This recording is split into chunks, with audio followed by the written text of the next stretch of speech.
అక్షర గుళికల సంజీవనం అమోఘ లీలల సారం లీలా మానుష చరితం సచ్చరితం సాయి చరితం. ఓం శ్రీ సాయిరామ్. సాయి గురుకులం కార్యక్రమానికి స్వాగతం. బాబాగారి మహాసమాధి ప్రస్థానానికి సంబంధించినటువంటి చివరి అధ్యాయం 44వ అధ్యాయం. చివరి అధ్యాయంలో ముఖ్యంగా బాబాగారు ఏ విధంగా వారి యొక్క సమాధి స్థలాన్ని వారు ముందుగానే ఎంపిక చేసుకున్నారు, బాబా మహాసమాధికి ముందు 32 సంవత్సరాల క్రితం జరిగినటువంటి బాబా 3 రోజుల సమాధి ఘట్టం. మనందరం కూడా 42, 43, 44 అధ్యాయాల్లో బాబాగారి యొక్క సమాధి ప్రస్థానం గురించి ఎక్కువగా చూస్తాం. సమాధి ప్రస్థానానికి సంబంధించినటువంటి చివరి అధ్యాయంలో, ఈ 44వ అధ్యాయంలో బాబా చెప్పినటువంటి అమృతమైనటువంటి పలుకులు ఇందులో ఉంటాయి. వాటి సారాంశం ఏమిటంటే, శరీరాన్ని వదిలి వెళ్ళిన తర్వాత తను ఎక్కడ ఉంటాడు, ఏం చేస్తాడు, ఏం చేస్తే తనకు ప్రేమ కలుగుతుంది, తన ప్రేమను ఏ విధంగా పొందాలి అనేటువంటి విషయాలు 44వ అధ్యాయంలో ఎంత అద్భుతంగా హేమాడ్ పంత్ రాస్తారంటే, మనం చాలా సందర్భాల్లో ఈ అధ్యాయాన్ని చదువుతాం, కానీ బాబా యొక్క బోధను సరిగ్గా పట్టుకోలేకపోయాం. ఇందులో ఒక్కొక్క పదాన్ని చదివినప్పుడు ఆనంద బాష్పాలు పెళ్ళుబికాయి. ఎందుకంటే బాబా ఎంత అద్భుతంగా ఈ అధ్యాయంలో చెప్తారంటే, ఎట్లా మీరు నాతో ఉండాలి, నేను మీతో ఎలా ఉంటాను, నేను ఎక్కడ లభ్యమవుతాను, నేను ఎక్కడ ఉంటాను అనేటువంటి విషయాన్ని చాలా అద్భుతంగా చెప్పారు. అంతేకాదు, మీరు ఏమి చేస్తే నాకు నచ్చుతుంది, మీరు అద్భుతమైనటువంటి ప్రగతిని, అదేవిధంగా ఆధ్యాత్మిక పరిణితిని ఏ విధంగా సాధించాలి అన్నటువంటి విషయాలు ఈ 44వ అధ్యాయంలో చాలా అద్భుతంగా హేమాడ్ పంత్ వివరించారు. దేవుని రూపము అందంగా ఉంటుంది, కానీ సత్పురుషుల యొక్క స్వభావము ఆనంద స్వరూపంగా ఉంటుంది. భగవంతుని నేత్రాలు చెవుల వరకు ఉంటాయి. సత్పురుషుల దృష్టికి అంతమంటూ లేదు. నన్ను ఎవరు ఎలా భజిస్తే అలా ఫలితాన్ని ఇస్తానంటాడు దేవుడు. కానీ సత్పురుషులు నిందించినటువంటి వారి యందు కూడా దయ కలిగి ఉంటారు. సత్పురుషుల యొక్క ఔదార్యంతో పాటు మనము శ్రవణం చేస్తున్నటువంటి ఈ కథ యొక్క విశేషాన్ని ఇక్కడ వివరిస్తారు. ఇది కథ కాదు, ఒక పేటిక. ఇందులో అమూల్యమైనటువంటి సాయిరత్నాలు ఉన్నాయి. ప్రేమపూర్వకంగా తెరచి చూస్తే దర్శన భాగ్యం, ఆ దర్శనంలో సుఖం అనుభవం అవుతుంది. ఈ అధ్యాయాలన్నింటిలోనూ కూడా సాయినాథులు కనిపిస్తారు. వీనిని శ్రవణం చేస్తే మీ మనోభిష్టం సిద్ధిస్తుంది అని చెప్పి ఇక్కడ హేమాడ్ పంత్ చెప్పడం జరిగింది. ఈ 44వ అధ్యాయం కూడా మనకు అదే అనుభవాన్ని ఇస్తుంది. బాబా వారి యొక్క మహాసమాధికి సంబంధించినటువంటి సూచనను ముందుగానే చేస్తారు. అంటే వారు ఏ రోజు మహాసమాధి తీసుకుంటున్నారనేటువంటి విషయం కాదు, తన యొక్క శరీరం ఎక్కడ సేద తీరబోతుంది, ఈ షిరిడి నేల ఏ విధంగా పావనం కాబోతుంది అనేటువంటి విషయాన్ని బాబా ముందుగానే నిర్ణయించేశారు. బూటి ఎంతో ధనాన్ని వెచ్చించి వాడాన్ని కట్టుకుంటాడు. ఆ వాడాలో మురళీధరంతో కూడినటువంటి మందిరాన్ని కూడా కట్టాలి అని చెప్పి సంకల్పం కలుగుతుంది. అది బాబాకు చెప్పగానే, తప్పకుండా భూగర్భంతో కూడినటువంటి ఆలయాన్ని మనం కట్టుకుందాం, మనందరం కూడా ఇక నుండి అక్కడే కూర్చొని ఆడుకుందాం, పాడుకుందాం అని చెప్పి బాబా అంటే, అప్పుడు ఎవ్వరికీ అర్థం కాలేదు. బాబాని శ్యామ అడుగుతాడు, బాబా మరి మురళీధరుని యొక్క స్థాపన కోసం ఈరోజు మంచి ముహూర్తం ఉందేమో చూడమంటారా అంటే, ముహూర్తం ఏముందిలే శ్యామ, ఇదిగో కొబ్బరికాయ తీసుకొని కొట్టి పని ప్రారంభించు అని అంటారు. ఇక్కడ సత్పురుషుల యొక్క గొప్పతనం ఏమిటంటే, వారు ఏ రూపంలో ఎప్పుడు అవతరించాలి, వారి యొక్క శరీర అవతార సమాప్తిని ఏ విధంగా చేసుకోవాలనేటువంటి ముహూర్తము ముందుగానే నిర్ణయిస్తారు. బాబా వారి సమాధి చోటుకు తనకు అత్యంత ప్రియమైనటువంటి భక్తుడైన శ్యామతో కొబ్బరికాయ కొట్టిస్తాడు. భూగృహంతో కూడినటువంటి మురళీధరుని యొక్క మందిరం కోసము బాబా శ్యామతో కొబ్బరికాయ కొట్టిస్తారు. అట్లా బాబా తమ యొక్క సమాధికి సంబంధించినటువంటి స్థలాన్ని కూడా వారే సూచించడం జరిగింది. ఆ తర్వాత మురళీధరుని యొక్క స్థానంలో బాబా దేహం అక్కడ భూగర్భంలో నిక్షిప్తం చేయబడ్డది. ఈరోజు మనందరికీ కూడా ఆ సమాధి మందిరమే మనందరి ఆర్తిని, మనందరి అశాంతిని తీర్చేటువంటి దివ్య మందిరమైంది. బాబా చెప్పినటువంటి మాట, మనందరం కూడా అక్కడే ఉందాము, అక్కడే ఆడుకుందాము, అక్కడే పాడుకుందామన్నారు. ఆ తర్వాత బాబా దేహం అక్కడికి చేరింది. వారి దేహానంతరం వారి భక్తులు దేహాన్ని వదిలేస్తే వారి యొక్క చిత్రపటాలన్నీ కూడా అక్కడికి చేరాయి. అక్కడ మురళీధరుని స్థానంలో బాబా కాలు మీద కాలు వేసుకొని యోగిరాజు వాళ్ళ కూర్చుంటే భక్తులందరూ కూడా ఆ సమాధి మందిరం సభామండపంలో కొలువై అనునిత్యం బాబాతో ఆడుతూ పాడుతూ అద్భుతమైనటువంటి అనుభూతిని పొందుతున్నారు. బాబా చెప్పినటువంటి ఏ మాట కూడా పొల్లుపోకుండా అది అక్షర సత్యమైందనడానికి ఇదొక నిదర్శనం. హేమాడ్ పంతు ఇక్కడ రాస్తారు, ఒకవేళ వాద వివాదాలతోటి బాబా దేహం మరొక చోట భద్రపరిచి ఉంటే ఈరోజు బూటీ భవనము నిర్మానుష్యమయ్యేది, దానికి దీనావస్థ వచ్చేది, దీనావస్థకు చేరేది. కానీ బాబా సంకల్పం చేత నిర్మించబడ్డటువంటి వాడా కాబట్టి ఈరోజు అది పుణ్యధామమైంది. ఈరోజు భక్తులందరికీ కూడా అది దివ్యధామమైంది. మనం క్రితం అధ్యాయంలో మాట్లాడుకున్నాం, బాబా వారి శరీరాన్ని వదిలే ముందు ఏ విధంగా రామ విజయం పారాయణ చేయించుకున్నారు, అదేవిధంగా ప్రేమ బంధం కలిగినటువంటి భక్తులను దూరంగా జరిగి వారు ప్రశాంతంగా ఏ విధంగా వారి యొక్క దేహాన్ని వదిలేశారని చెప్పి ఈ అధ్యాయంలో కూడా ఒక ప్రస్తావన ఉంటుంది. బాబా వారు శరీరాన్ని వదులుతారు, నేను ఇక ఉండలేను అని చెప్పడానికి బాబా మరొక లీలను ఇక్కడ చేయడం జరిగింది. బాబా వద్ద చాలా సంవత్సరాల నుంచి ఒక పాత ఇటుక ఉండేది. దానిపై బాబా చేతిని ఆంచి ఆసనం చేసుకొని కూర్చునేవారు. రోజు రాత్రి అయ్యాక బాబా మసీదులో ఏకాంతంగా ఆ ఇటుకను ఆధారంగా ఆసనం వేసుకొని ఏకాగ్రత మనస్సుతో కూర్చునేటువంటి వారు. అలా అనేక సంవత్సరాలు ఏ ఆటంకం లేకుండా గడిచిపోయాయి. కానీ జరగనున్నది అనుకోకుండా జరిగిపోయింది. బాబా మసీదులో లేనప్పుడు ఒక కుర్రవాడు మసీదు శుభ్రపరచడానికి వచ్చి ఆ ఇటుకను విరగ్గొట్టేస్తాడు.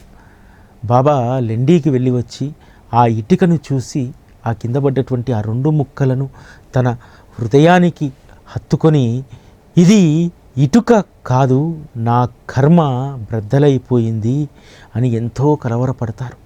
వారి కళ్ళ నుండి దుఃఖాశ్రువులు కూడా రాలాయి. రోజు వారు యోగాసనానికి వాడుకునేటువంటి ఇటుక విరిగిపోగా వారి హృదయానికి బాధ కలిగి కంఠం మూగపోయింది. చాలా కాలం నాటి ఇటుక వారి ఆసనానికి మూలాధారమైంది. అకస్మాత్తుగా విరిగిపోవడంతో వారికి మసీదు శూన్యంగా అనిపించింది. అది ఇటుకే అయినా బాబాకు ప్రాణ సమానం, అత్యంత ప్రియమైంది.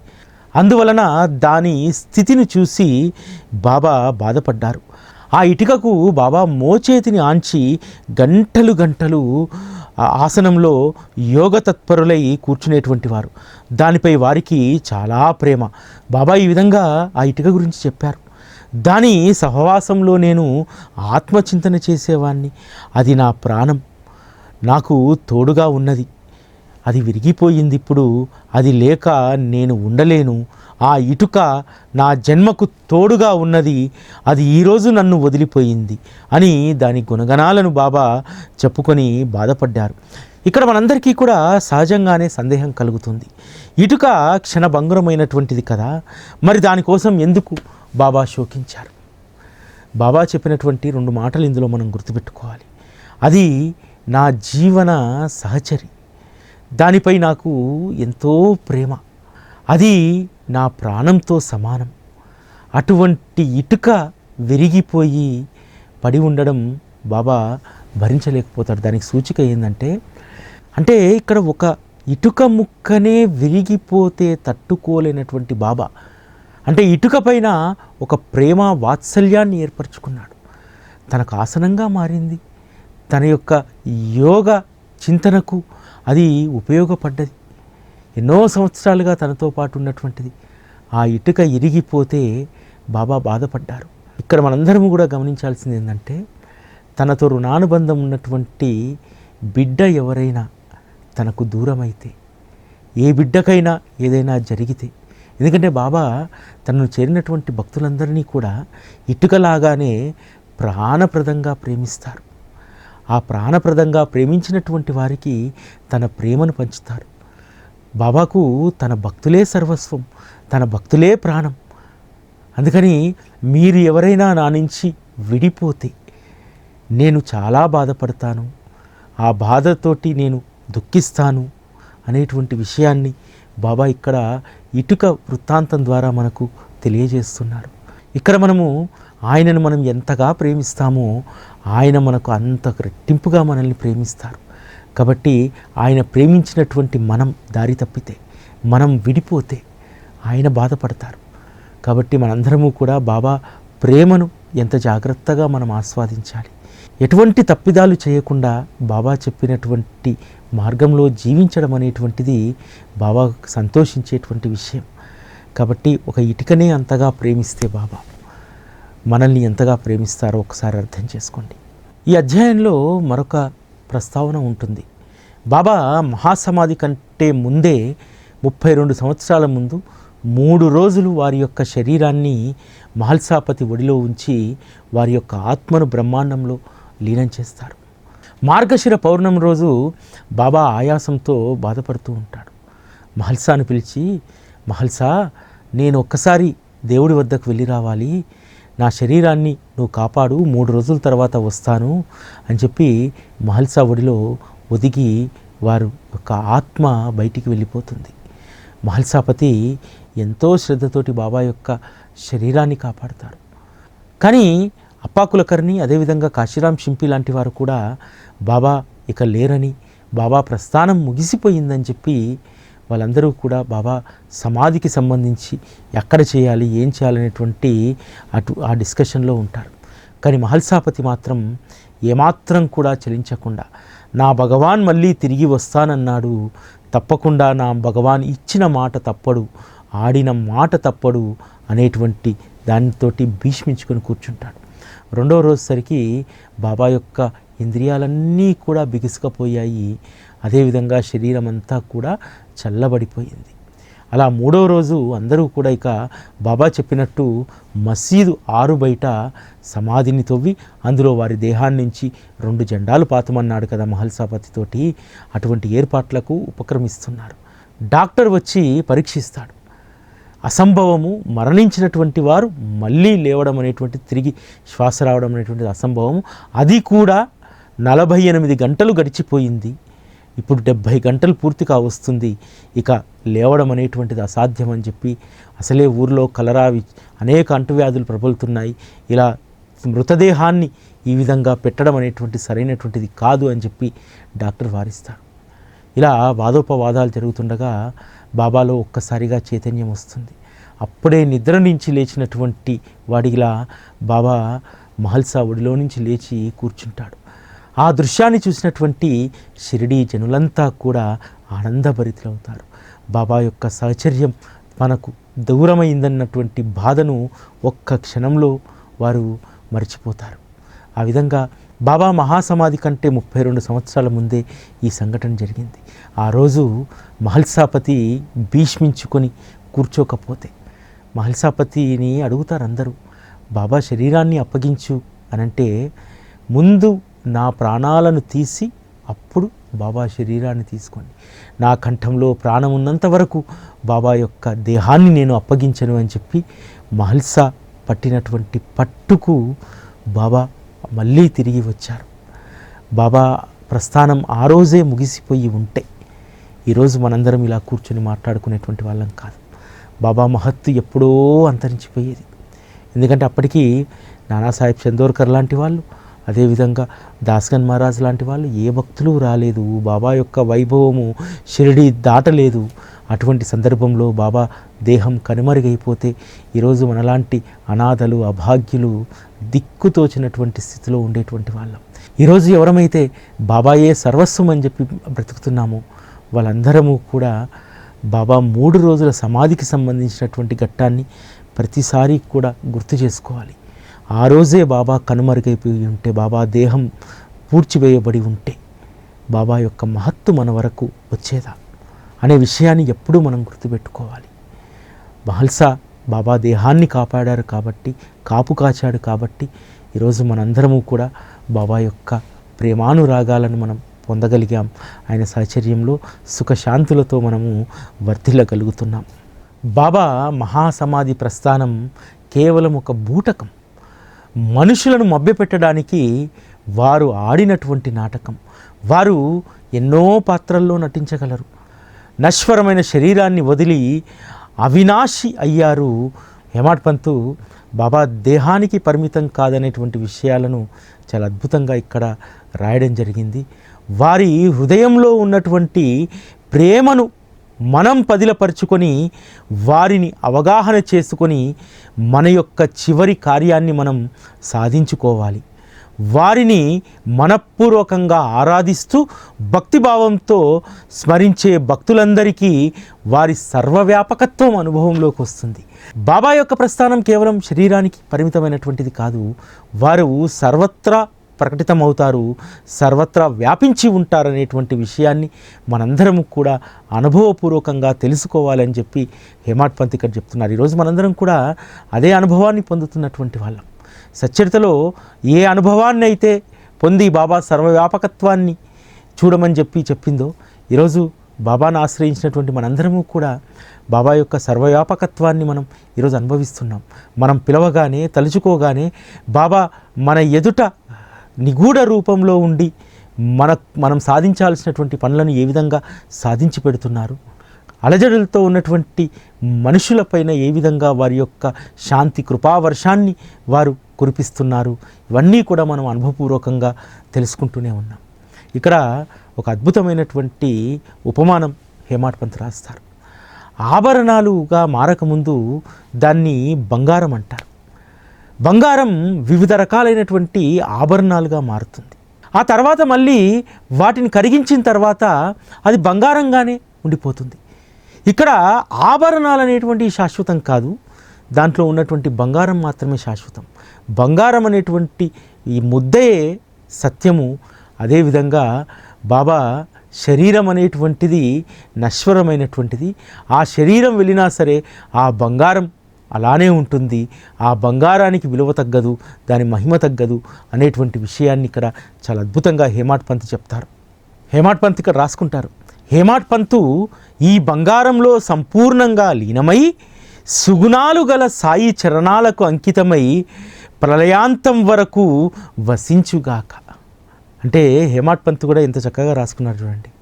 హేమాడ్ పంత్ అనేటువంటి ఈయన ఈ బంగారంలో సంపూర్ణంగా లీనమైపోయి సుగుణాలు కలిగినటువంటి సాయి చరణాలకు అంకితమై, అంటే హేమాడ్ పంత్ శరీరం కాదు, హేమాడ్ పంత్ ఆత్మ సాయి చరణాలకు అంకితమై ప్రళయాంతం వరకు వసించుకాక, అంటే ఈ సృష్టి ఉన్నంత వరకు ఉండుకాక.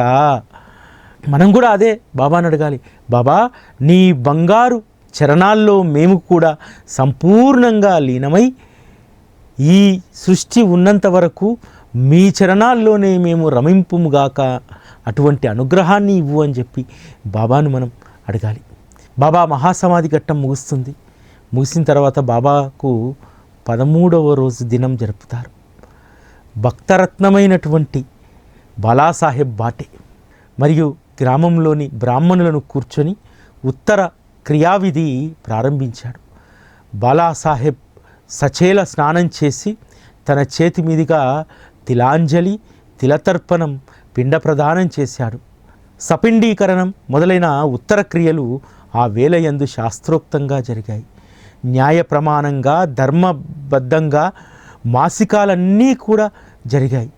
భక్త శ్రేష్ఠులైనటువంటి ఉపాసిని మహారాజ్ జోగ్తో వెళ్ళి భగీరథి పవిత్ర స్థానంలో హోమాలు చేశారు. బ్రాహ్మణులకు భోజనం, అన్న సంతర్పణ, దక్షిణ ప్రదానాలు విధి విధానంగా చేసి మరలి వచ్చారు.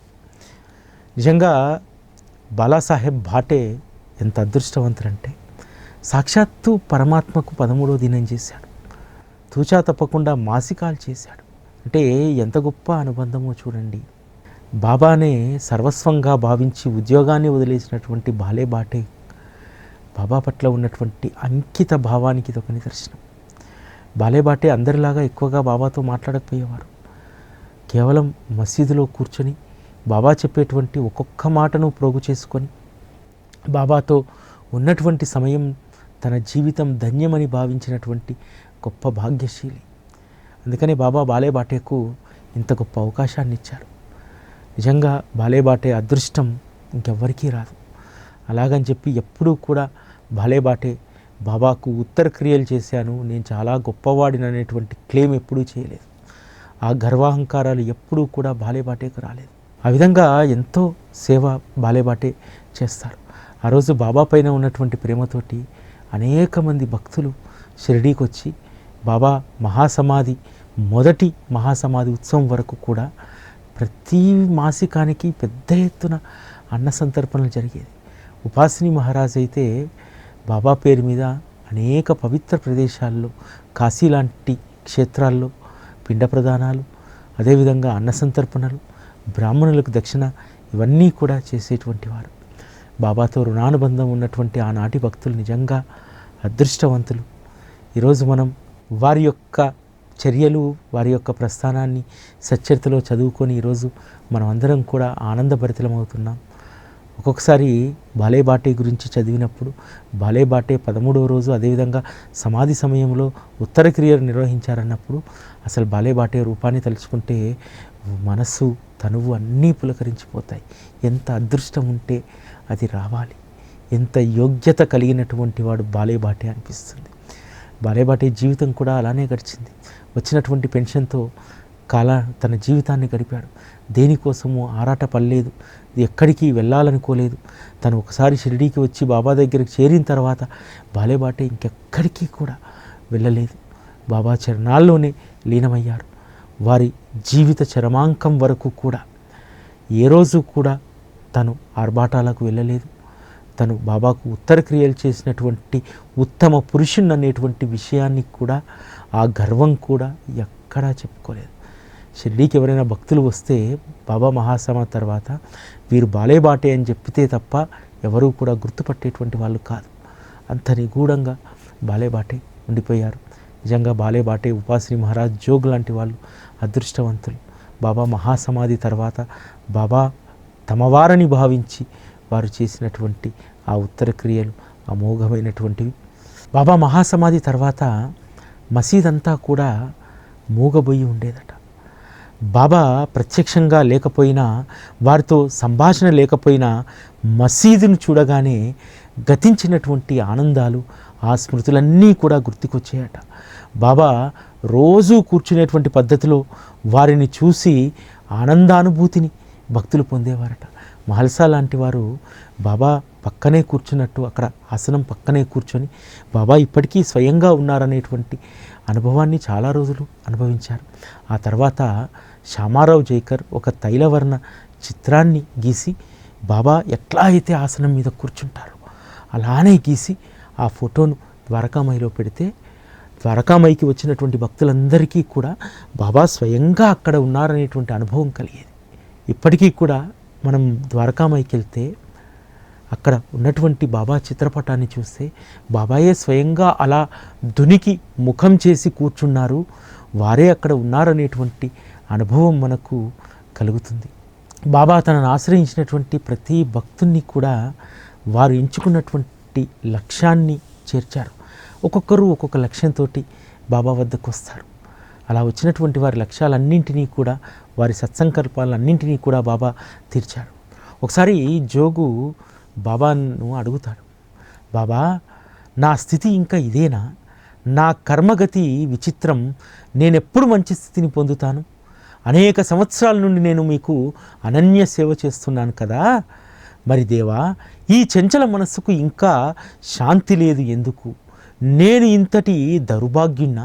సత్పురుషుల సాంగత్యంలో లభించనిది ఏమైనా ఉంటుందా? సత్సంగం యొక్క ఫలితం నా శరీరానికి ఎప్పుడు ప్రాప్తిస్తుంది అని ప్రశ్నిస్తారు.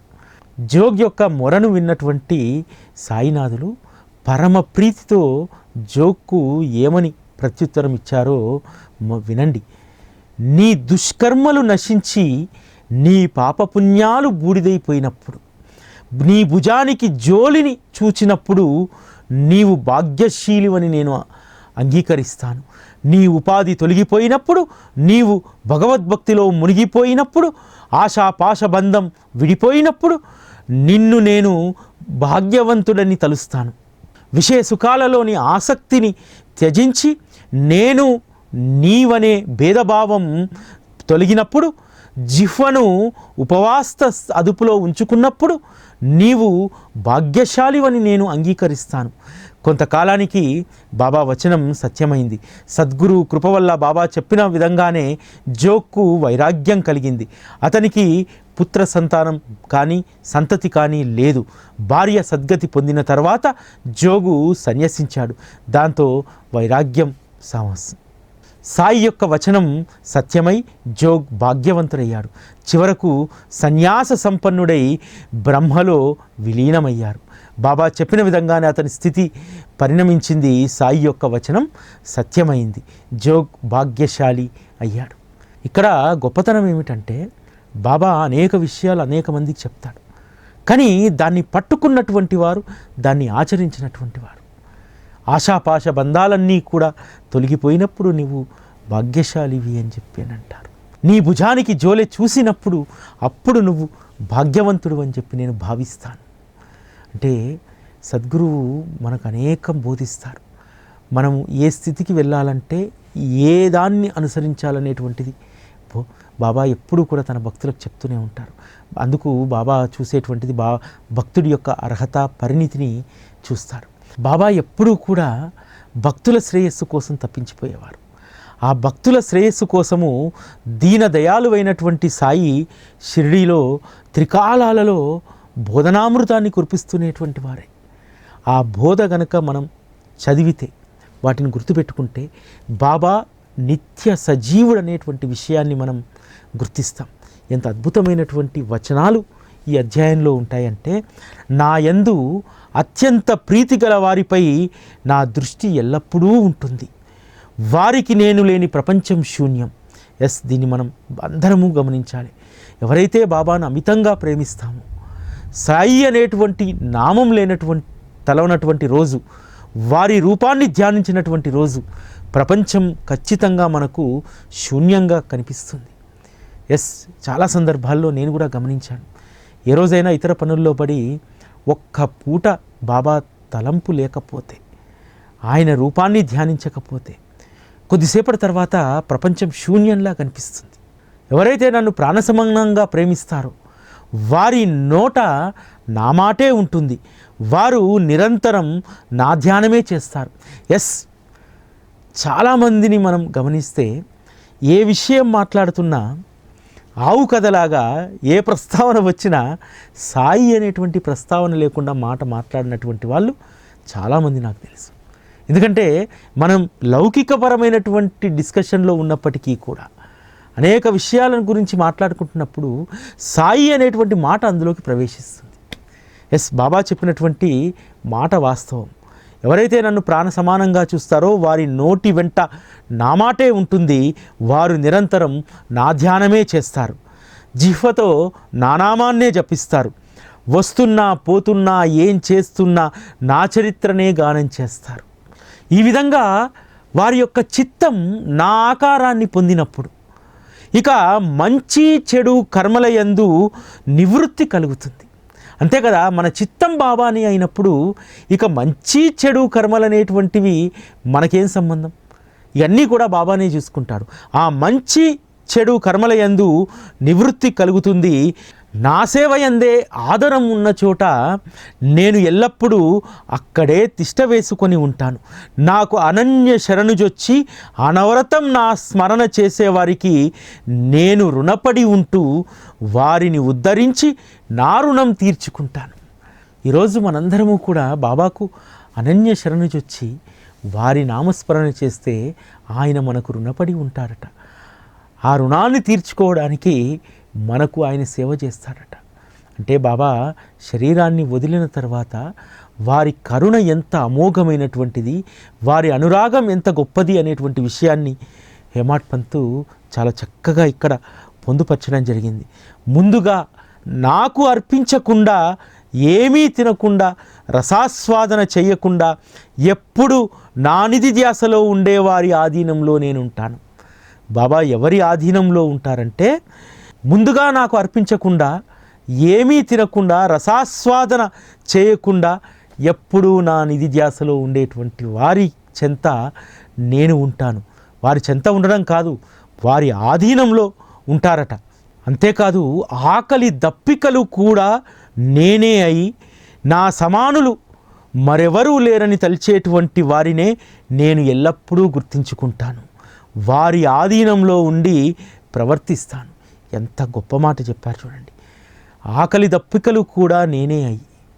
ఎస్, ఈరోజు మనకు ఆకలి దప్పికలు కూడా బాబాయే అయి, అదేవిధంగా నాకంటే సమానులైనటువంటి వారు ఎవరూ లేరు. ఈరోజు బాబాను నిజంగా అనన్య శరణి వచ్చినటువంటి వాళ్లకు బాబా కంటే గొప్పవారు ఎవరు లేనటువంటి భావన ఆటోమేటిక్గా వస్తుంది. అది రావాలి. ఈరోజు మనందరికీ కూడా ఇది అనుభవపూర్వకమే కదా. బాబా తప్ప వారికి సమానమైనటువంటి వాళ్ళు మనకు ఎవరున్నారు? ఎవ్వరూ లేరు. పలుకుబడి ఉంటే వారేమన్నా బాబాకు సమానవంతులు అవుతారా? ఐశ్వర్యం ఉంటే బాబాతోటి సమానవంతులు అవుతారా? కాదు కదా. బాబా కంటే సమానులైనటువంటి వారు ఇంకెవరూ లేరు. బాబా ఈజ్ అల్టిమేట్ అనుకునేటువంటి వారి ఆధీనంలో ఉండి ప్రవర్తిస్తారట ఆయన. అదేవిధంగా తల్లి, తండ్రి, బంధువులు, ఆప్తులు, ఇష్టులు, భార్యాబిడ్డలు వీరి మోహం నుండి బయటపడిన వారే నా చరణాల యందు భక్తి కలిగి ఉంటారు. ఎస్, ఇది మాత్రం సత్యం. అనేక విషయాలపైన వ్యామోహం ఉండి బాబా చరణాలు ఆశ్రయిస్తే నిజమైనటువంటి భక్తి జనించదు. నిజమైనటువంటి భక్తి జనించాలంటే ఇతర వ్యామోహాలన్నింటినీ కూడా తొలగించుకొని బాబా చరణాలపైనే మన వ్యామోహం ఉండాలి. అప్పుడే భక్తి కలుగుతుంది. ఇంకొక అద్భుతమైనటువంటి విషయాన్ని బాబా ఇక్కడ చెప్తారు. నేను ఎక్కడ ఉంటాను, ఎలా ఉంటాను అనేటువంటి దానికి చాలా చక్కటి బోధ ఇక్కడ చేస్తారు. నేను ఇప్పుడు ఎక్కడ ఉన్నాను, నన్ను ఎలా చేరుకోగలరని మీరు అనుకుంటున్నారు కదూ. నేను మీ హృదయాలలోనే తిష్ట వేసుకొని ఉన్నాను. ఏ కష్టం లేకుండా మీ సమీపంలోనే నేను లభిస్తాను. హృదయంలో ఎవరున్నారు, వారు ఎలాంటి లక్షణాలతో ఉన్నారు, వారిని తెలుసుకోవడానికి గుర్తులు ఏవి అని మీరు అడుగుతారు. హృదయంలో ఉన్నవారు ఎవరు, వారిని ఎలా శరణు వేడాలి అన్న విషయాన్ని స్పష్టమైన వివరణను శ్రద్ధగా వినండి అని చెప్పి అద్భుతమైనటువంటి వ్యాఖ్యానాన్ని ఇక్కడ హేమాడ్ పంత్ రాస్తారు. సృష్టిలో అనేక రకాల పేర్లు, రూపాలు అసంఖ్యాకంగా ఉంటాయి. వానిని గణించడం సాధ్యం కాదు. ఈ నామరూపాలన్నీ మాయ యొక్క స్వరూపం. అదేవిధంగా సత్వ, రజ, తమో గుణాలు అనేటువంటి ఈ త్రిగుణాలకు ఆవల సత్తత్వం యొక్క స్ఫురణ, అదే హృదయంలో ఉన్నటువంటి రూపమని తెలుసుకోండి. నామరూపాలు లేకుండా మిగిలిన మీ హృదయంలో ఉన్న వాని లక్షణమని తెలుసుకోండి. వారిని శరణు వేడాలి. హృదయంలో ఉన్నది నేనే అని గ్రహించినప్పుడు అన్ని ప్రాణులలో నేనే విస్తరిస్తూ ఉన్నానని, నేను లేని చేటు ఉండదని మీకు అర్థమవుతుంది. ఈ దృష్టితో అభ్యాసం చేయగా చేయగా నా సర్వవ్యాపకత్వం అనుభవంలోకి వస్తుంది. అప్పుడు మీరు నాతో సామరస్యాన్ని పొంది సంపూర్ణ అనన్యతత్వాన్ని అనుభవిస్తారు. ఈ విధంగా ఎవరైతే భావిస్తారో బాబా మన హృదయాల్లోనే ఉన్నారు. వారు రూపానికి, నామానికి అతీతులైనటువంటి లక్షణాలు కలిగినటువంటి వారు. వారికి మనం శరణాగతి చేస్తే వారు మన జీవన నావను తీరానికి చేరుస్తారనేటువంటి అచంచలమైనటువంటి విశ్వాసాన్ని ఉంచుకోమని చెప్తున్నాడు. కేవలం నేను శరీరానికి పరిమితమైనటువంటి వాడిని కాదు, సర్వవ్యాపకుణ్ణి.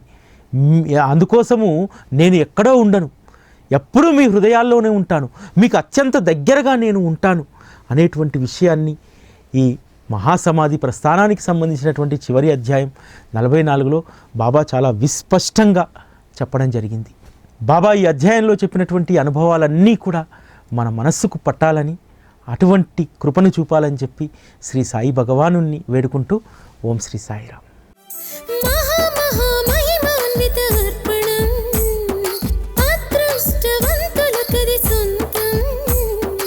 అదృష్టవంతులకది సొంతం సొంతం, షిరిడీకి విజయదశమి అర్పణం. ఓం శ్రీ సాయిరామ్. శ్రీ సాయిబాబా తన భక్తుడు మంచి సేవా మార్గంలో ఉంటే సంతోషిస్తాడు. తన ప్రీత్యర్థం ఏ భక్తుడైనా సరే ఒక మంచి పనిని చేస్తుందంటే ఆ భక్తుడి పట్ల ప్రేమ అనురాగాన్ని బాబా కలిగి ఉంటాడు. అందున వారి యొక్క పుణ్యతిథి సందర్భంగా మనం చేసేటువంటి ఈ అర్పణం కార్యక్రమంలో పాల్గొన్నటువంటి వారి పట్ల ఎప్పుడూ కూడా సాయి దయామయుడి యొక్క కృప ఉంటూనే ఉంటుంది. గత 8 సంవత్సరాలుగా మేము చూస్తున్నాం. ఎవరైతే విజయదశమి సందర్భంగా బాబా పుణ్యతిథి సందర్భంగా అర్పణంలో పాల్గొంటారో వారి కోరికలన్నీ కూడా బాబా వారి అనుగ్రహంతో నెరవేరుస్తూనే ఉన్నారు. ఈ భూమిపైకి నేను, మీరు, మన పూర్వీకులందరూ కూడా ఏదో ఒక తల్లి గర్భాన పుట్టి ఒక కుటుంబంలో కలిసి జీవించి మనము ఈ ప్రపంచాన్ని వదిలి వెళ్ళిన తర్వాత మనకు సంబంధించినటువంటి వాళ్ళు మన యొక్క ఉత్తర క్రియలు, అదేవిధంగా ఏటేటా చేయాల్సినటువంటి సంస్కారాలను వారు చేస్తారు. కానీ బాబాకు తనవారంటూ ఎవరూ లేరు. తనను దరిచేరి ప్రేమించినటువంటి బిడ్డలే తనవారు. కాబట్టి బాబా పుణ్యతిథి సందర్భంగా బాబా పేరు మీద సేవ చేసేటువంటి బాధ్యత, వారి పుణ్యతిథి రోజున వారికి ఎంతో ఇష్టమైనటువంటి అన్న సంతర్పణ కార్యక్రమం, అదేవిధంగా బియ్యం సమర్పణ. అన్న సంతర్పణకు ఎంతో ప్రధానమైనటువంటి బియ్యం, ఆ బియ్యాన్ని ప్రసాదాలయానికి సమర్పించేటువంటి గొప్ప అదృష్టాన్ని బాబా మనకిచ్చారు. చాలామందికి ఇది చూడ్డానికి ఒక దక్షిణ, ఒక కార్యక్రమము, ఏదో తంతులా కనిపించవచ్చు. కానీ దీన్ని బాబా పట్ల మనకున్నటువంటి ప్రేమ అనేటువంటి దృక్కోణం నుంచి చూస్తే బాబా దీనజనుల ఉద్ధరణ కోసం ఈ భూమిపైకి వచ్చారు. తనకంటూ ఎవరిని తోడు తెచ్చుకోలేదు. తనకంటూ ఎవరిని కూడా వీరు నావాడని చెప్పి ప్రత్యక్షంగా అడాప్ట్ కూడా, దత్తత కూడా తీసుకోలేదు. నా తర్వాత నా యొక్క ప్రస్థానాన్ని ఇగో పలానా భక్తుడు నెరవేరుస్తాడు, ఈయన కొనసాగిస్తారని చెప్పలేదు. ఎలా అయితే ఒక శరీరాన్ని తీసుకొని బాబా ఈ భూమిపైకి వచ్చారో ఆ శరీరాన్ని వదిలిన తర్వాత కూడా నిత్య చైతన్య గనుడై మనందరినీ కూడా అనుగ్రహిస్తూ ఉన్నారు. అటువంటి సద్గురు దైవానికి మనమే వారి యొక్క సొంత మనుషులం. వారి యొక్క పుణ్యతిథి సందర్భంగా మనం ప్రేమతో సమర్పించేటువంటి ఈ దక్షిణ ద్వారా వారి పేరు మీద మంచి సేవ జరుగుతుంది. ఆ సేవలో పాల్గొన్నామనేటువంటి తృప్తి మనకు కలగాలి. బాబా ఎవరి యొక్క రూపాయిని కూడా ఉచితంగా తీసుకోరు. అదేవిధంగా తీసుకున్నటువంటి దానికి రెట్టింపు కాదు, అంతకు 100% మనకు తిరిగి అనుగ్రహిస్తారు. వారి యొక్క పుణ్యతిథికి మనము 1515 రూపాయలు దక్షిణ సమర్పిస్తే వారు ఎంత గొప్ప అనుగ్రహాన్ని ఇస్తున్నారు చూడండి.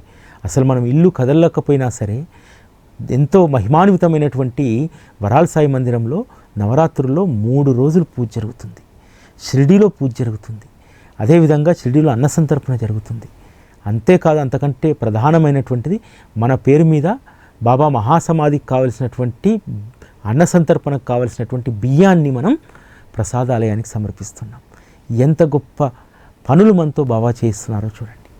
కాబట్టి ఈ అర్పణంలో మీరందరూ కూడా తప్పకుండా పాల్గొనండి. ముఖ్యంగా రేపు 13వ తేదీలోపు ఎక్కువ మంది పాల్గొనడానికి ప్రయత్నం చేయండి. ఎవరైతే 13వ తేదీలోపు ఎక్కువ మంది పాల్గొంటారో వారందరికీ కూడా పితృదేవతల అనుగ్రహము, మనకు సర్వస్వము అయినటువంటి శ్రీ సాయినాథుడి యొక్క అనుగ్రహం తప్పకుండా లభిస్తుంది. ఓం శ్రీ సాయిరామ్.